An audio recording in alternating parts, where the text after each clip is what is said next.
Good evening. Welcome to WSBI, your resource for success podcast program, where you get to meet inspiring women-owned businesses from across the country. And now, for your host, Kimberly McLemore.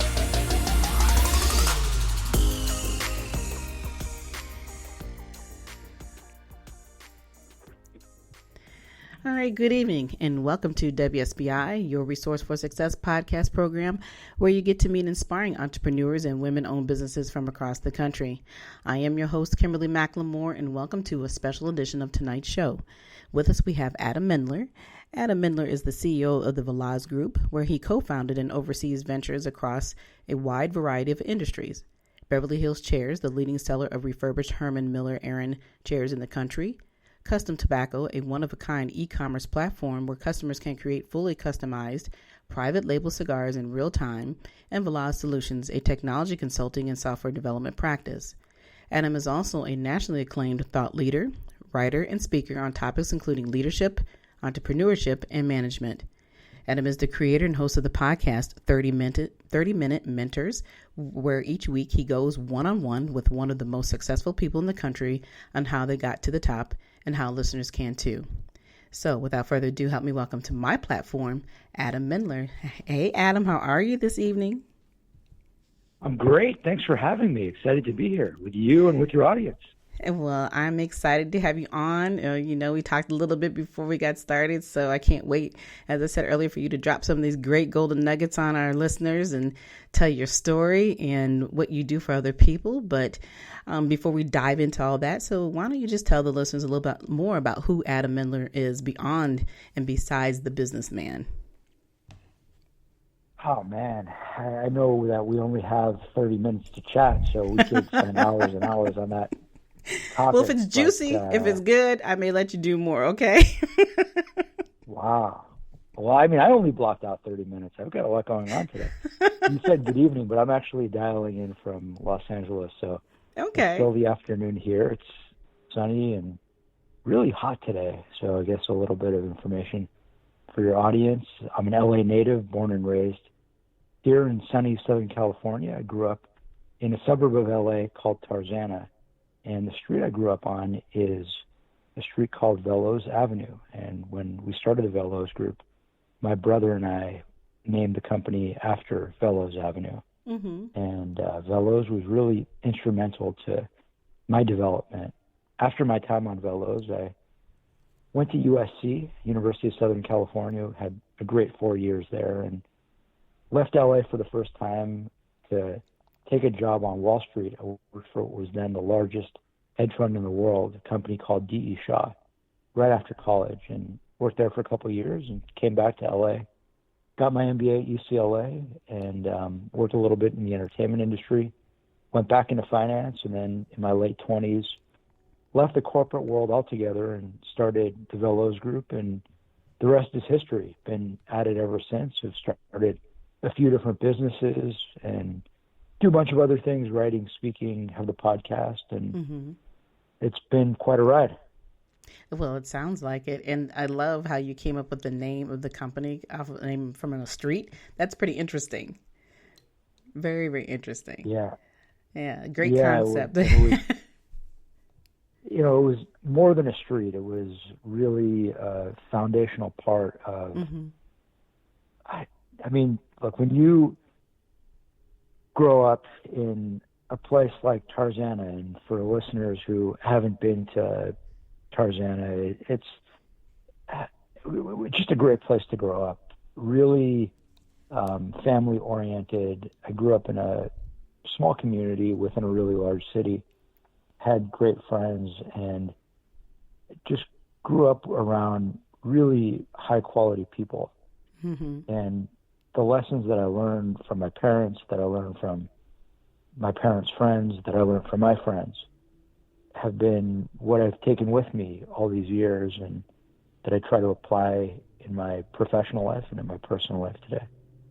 Wow. Well, that sounds juicy. So it sounds very good. And I want to dive more into that because you sound so sincere about everything that you learned growing up and then the community. And a lot of times, not everybody's so lucky to be in a community where you have that much influence And usually our influences aren't always that positive. So growing up in the community you have, and obviously, like I said, you've taken that on with you throughout the years and everything that you've done. What else have you done to bring back to the community because of those things that you have learned? Well, I've tried to do a number of different things, but the most recent thing that I've been focused on has been 30-Minute Mentors. And for listeners who have yet to tune into 30-Minute Mentors, that's my podcast. And once a week, I go one-on-one with one of the most successful people in the country on how they got to the top, and more importantly, on how listeners can get to the top in 30 minutes.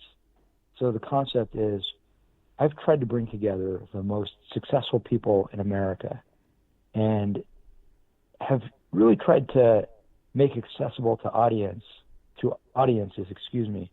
the best network of mentors possible, so that anyone tuning in, no matter where they are on their journeys, whether you're a college student or whether you're in your first job out of college, or maybe you didn't go to college, or you could be an experienced entrepreneur, you could be a really successful CEO.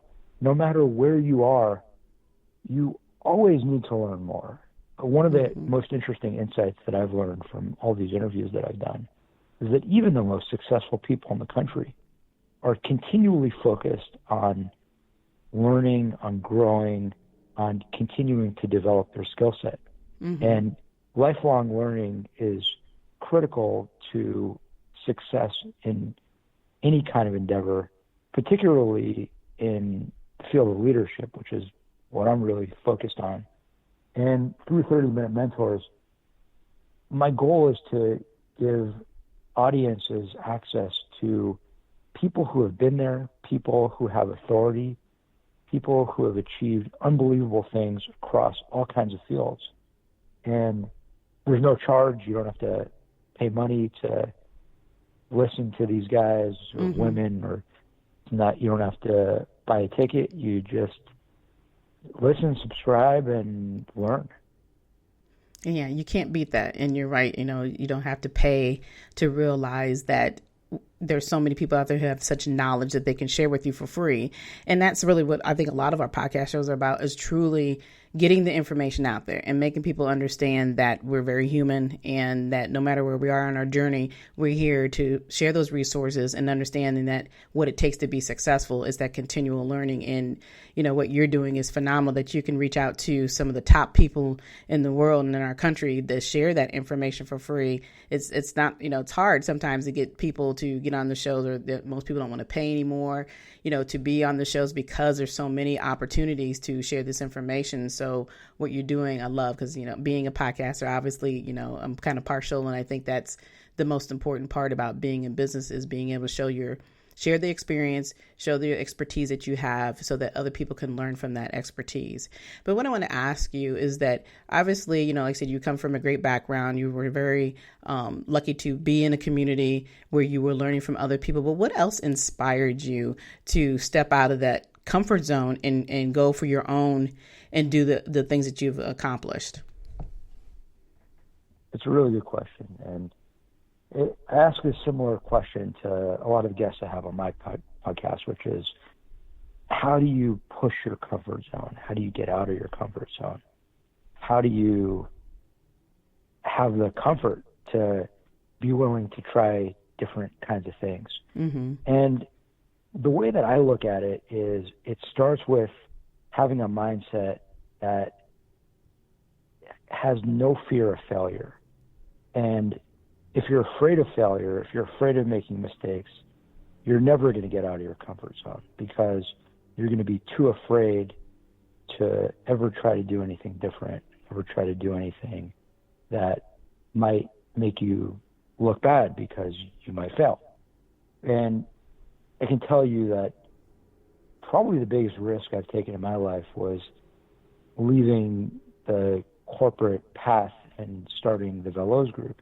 And when I started the Veloz Group, I had confidence in myself. I had confidence that whatever I did, I would figure out a way to make it work. But I didn't have arrogance, and I knew that there was probably a decent chance that there it could fail and that things wouldn't work out. But I had the mindset that even if I failed, so what? What's the big deal? Who cares? Mm-hmm. If things went poorly, if things didn't work, I would be able to learn from it. It would be an experience that would allow me to grow and allow me to become stronger and better. So even if I wasn't a successful entrepreneur, I would be able to use that experience and it would help me become more successful as a human being and ultimately more successful in business. Mm-hmm. And I think it's important that no matter what you try to do, you approach it with the mindset that, yeah, there's a chance things might not work out, but if they don't work out, so what? Failure can actually be a good thing. And in a lot of the interviews I do, when I talk to people who are exponentially more successful than I am, and we really dive into the topic of failure, sometimes you'll hear the perspective from some of my guests that failure is a critical component to attaining success. Whether you're talking to a venture capitalist who talks about how you need to taste failure in order to understand how to get to the top, or whether you're talking to someone in the entertainment industry who understands that you hear 99 no's before you hear the one yes. Mm-hmm. And you need to be able to weather the no's to be able to get to the point where you can get to that yes. So that's where I would start on the question of how to push your comfort zone. Right. And I agree with what you're saying when it comes to the failures. I think that people become more appreciative of what they learned when they do fail, because they know that, okay, I've got to do this differently. I got to do that differently. And you can learn from those mistakes. Some people do, some people don't. But when you do, I think you have a better appreciation of what it means to truly be in business and not take it so much for granted. Because I think when we all come in business, the goal is that we believe everybody wants what we have, and that we can give it to everybody. And obviously it's true. There are a lot of people who want what we have, but you have to figure that out. So when you've been in business as many years as you've been in, and you've made the accomplishments you have, and you do a lot of overseeing of ventures that you've done, a variety of business for that I read off earlier from your bio. So talk about that process and what does that mean when you're talking about overseeing ventures with these businesses? What is it that you do for them? Well, there are a couple different things. So at the Veloz Group, we run different businesses that we've started. So the three businesses that we run through the Veloz Group are businesses that we ourselves have started and have grown and continue to manage. So we have a company called Beverly Hills Chairs, which you mentioned. We're the leading sellers in the country of refurbished brand name office chairs. So if you want to buy a Herman Miller Aeron chair, which normally would cost $1,400 brand new, you could buy it from Beverly Hills Chairs for half of that. Our company, Custom Tobacco, one-of-a-kind e-commerce platform where you can create fully customized private label cigars, really popular for gift givers and for event planners. Surprisingly, our core customer is actually female, maybe not even a cigar smoker, but someone who understands and appreciates that this is something that a cigar smoker in their life, whether it's their husband, their boyfriend, their dad, their client, their boss, would enjoy. And they'll buy it as a gift or they'll buy it for an event. And then our software development company, Veloz Solutions, we build custom software for innovative companies. And what I do for each of those businesses varies on a day-to-day basis, but I'm involved really at overseeing the businesses, ensuring that they continue to run and grow. In some cases, I am quite hands-on and do get pretty involved operationally. I'm not the CEO of any of those businesses.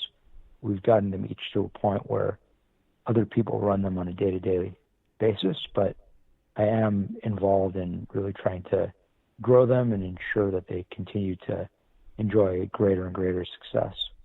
I advise other companies on a wide variety of topics, typically around leadership and growth. I'll often work with different executives, and I'll work with entrepreneurs, but also work with middle market companies. And whether it's me coming in and doing a talk to a team of managers, or whether it's me doing a one-on-one session with a CEO or senior executive, I enjoy just going in and providing whatever insights I can to help others become their best selves and empower anyone else within their organization to become their best selves. At the end of the day, it's all about growing, developing, and inspiring better leaders. Exactly. So I want to ask about leadership. And we all know that the things that we see today, leadership has become a huge topic in how people are leading, whether good or bad. What advice do you give to your leaders when you talk to them, when you're consulting about leadership and how important it is when you're running a company? Yeah, I mean, I know we only have about 10 or 15 minutes left in this conversation. We could probably spend 10 or 15 hours on this topic, but maybe even 10 or 15 weeks on this topic. Yeah. But I'm actually teaching a class this fall at UCLA on leadership, a graduate level class, and it's a 10-week class. So I'll try to condense it into the next couple of minutes. But a few key points. And number one is, I think it's really important for leaders to understand that leadership today is a little bit different than leadership was yesterday. And it starts with understanding who your workforce is, because leadership isn't about me, it's about you. Leadership is about empowering those around you to become their best selves. Leadership is about taking 1 + 1 and turning it into 3. Leadership is about thinking through each of the stakeholders within your organization and understanding how you can make each and every one of them better.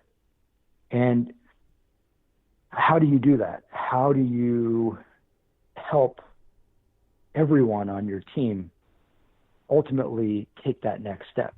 Well, the first step is having that mindset, having the mindset that it's about service, having the mindset that you're there to make a difference in the lives of others.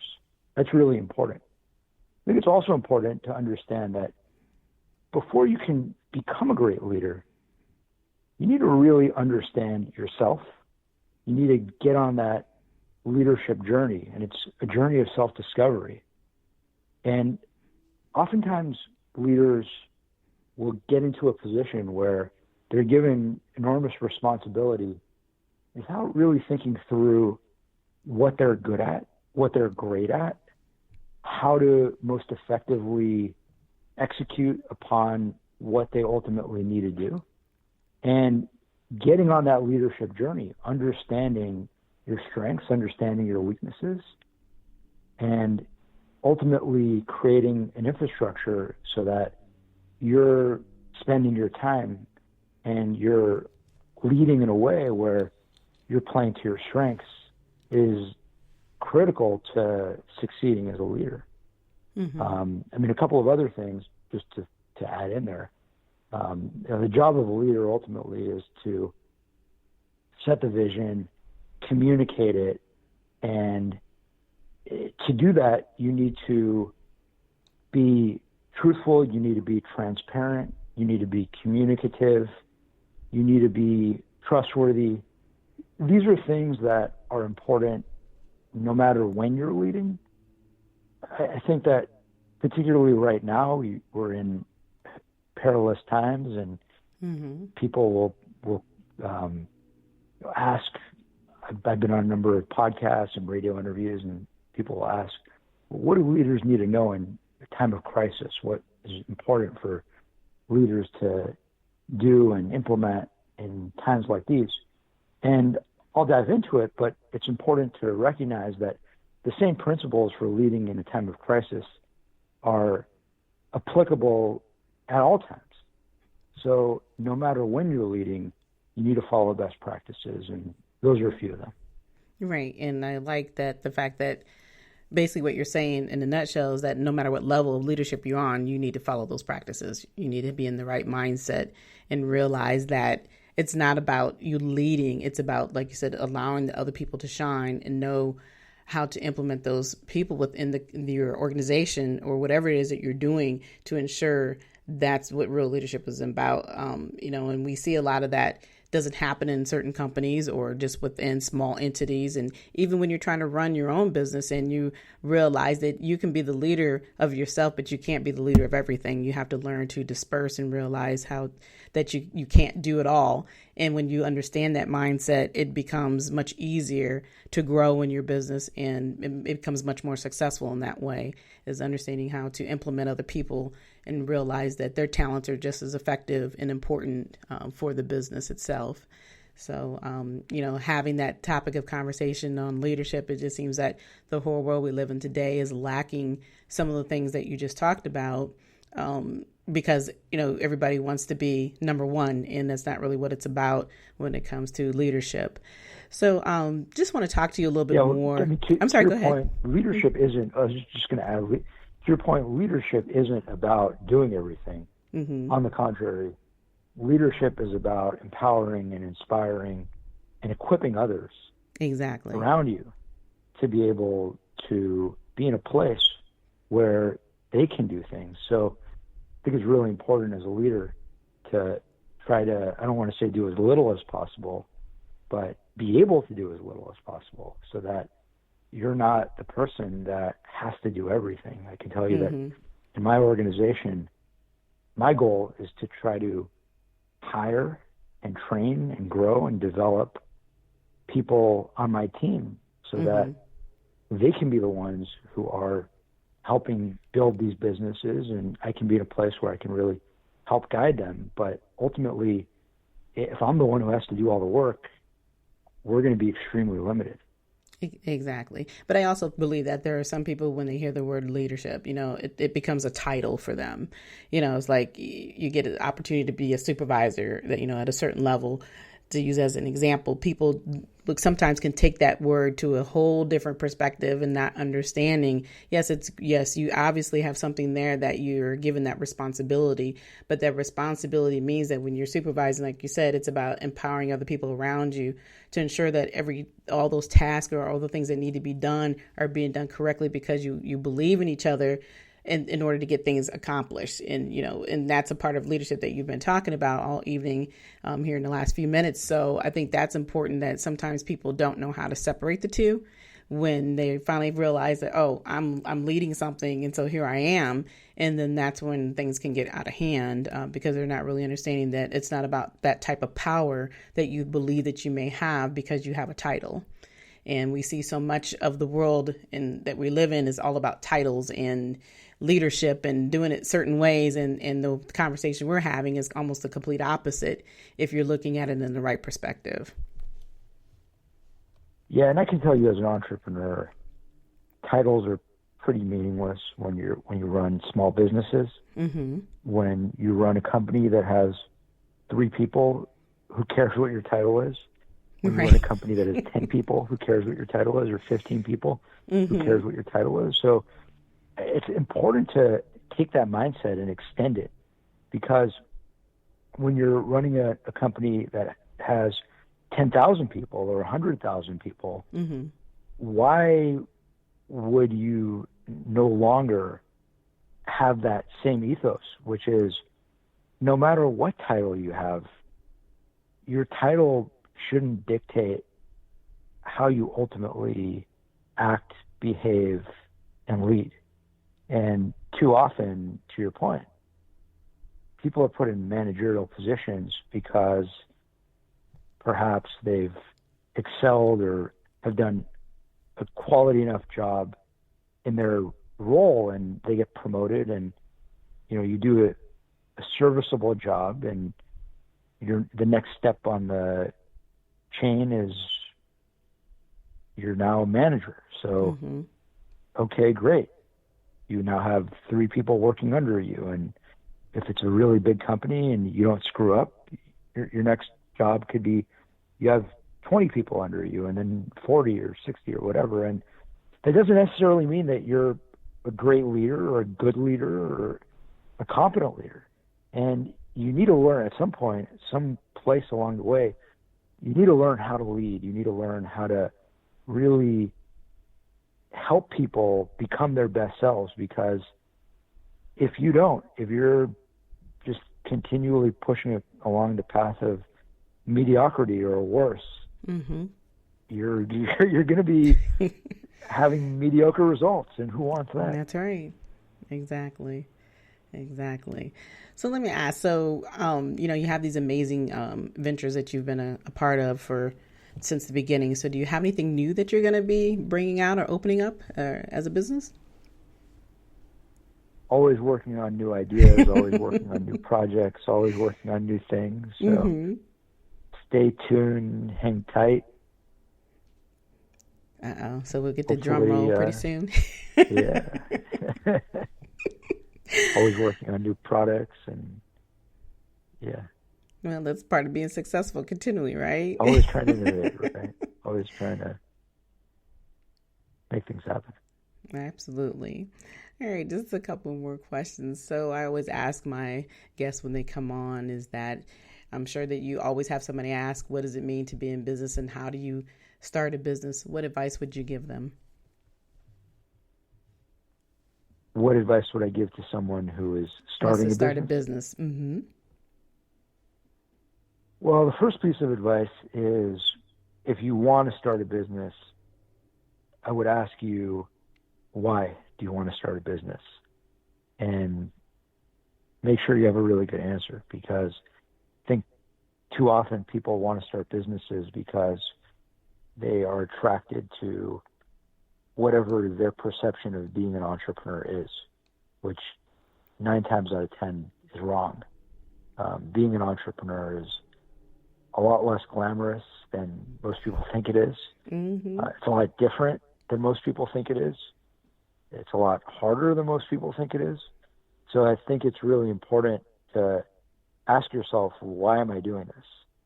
If you're doing it because you have an idea that you believe in so strongly that you can't not do it, you have an idea that drives you so deeply that you want to work as many hours as you can on it and want to give up whatever it is that you have to give up to work on it, then you know that it's time for you to start a business. If you are doing it because you don't like your job, you might want to try to find a different job.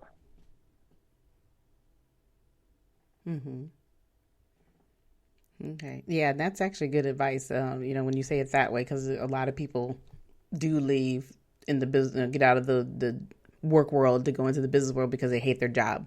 But I never hear anybody say, well, go find another job first before you make that final decision to think that, is that really what the problem is? Or is it really, do you want to open up a business? So that's definitely some good advice to think about. So, for those who are listening this evening, I hope you have learned something from Mr. Mendler. He has definitely dropped some amazing golden nuggets tonight on the show.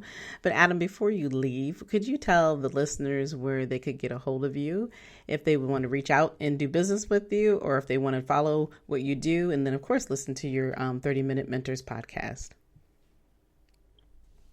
Yeah, thank you so much for the opportunity to be on the show, and really enjoyed it. This was a really fun conversation. Anyone interested in connecting or learning more can find me pretty easily. It's just my name, Adam Mendler. So you could find me at adammendler.com. You can find me on social media at Adam Mendler. So that's at Adam Mendler on Instagram, at Adam Mendler on Twitter. My podcast, 30-Minute Mentors, is all spelled out. And you can find it at 30minutementors.com or on any major podcasting app, whatever app you're listening to this podcast on. Assuming you're listening to this as a podcast, I know that we're also rolling live on radio, but 30-Minute Mentors will be 30-Minute Mentors is available on Apple Podcasts, Spotify, Google Play, Stitcher, and just about every other podcasting platform. So really hope that anyone interested tunes in and hopefully subscribes and hopefully enjoys. All right. Well, again, I thank you for coming on my show tonight. It's been exciting, and I definitely learned a lot myself, as usual. And like I said, for everyone else, if you're interested in learning more about Adam Mendler and his organizations that he's a part of, you know how to reach out to him. Very simple. His name, it says it all. So you can learn and obviously listen to the podcast and support him with that and become a subscriber. And as for us, we're here every Thursday evening at 7 p.m. Eastern Time. And we are on many other media audio platforms such as iHeartRadio, Spotify, Apple, Google, you name it, we're there. So you should be able to find your Resource for Success podcast anywhere. And also, if you don't feel like listening to those apps, just download our new mobile app on Google Play and to hear all of our past and, of course, today's, this evening's show. But again, I'd like to say thank you for all coming on and tuning in. And I also want to say thank you for those who supported our event last Saturday for our Purple and Pink Throwback fundraiser event for domestic violence in for breast cancer awareness. We had an amazing event. For those who are still interested in wanting to donate to the cause throughout the month of October, you can go to my Facebook page at WSBILC, or you can go to the website at www.wsbilc.com, and you can continue to donate all throughout the month of October so that we can continue to raise funds for the two recipients that we have been raising money for since last week and throughout the month of September. But again, I appreciate you all coming on, and we will see you next Thursday at 7 p.m. Good night. Good night, everyone. We will be back next Thursday evening at 7 p.m. Follow us on Spreaker, www.spreaker.com/user/WSBI. View our new WSBI website anytime at www.wsbillc.com and on Facebook, Twitter, YouTube, LinkedIn, and Instagram.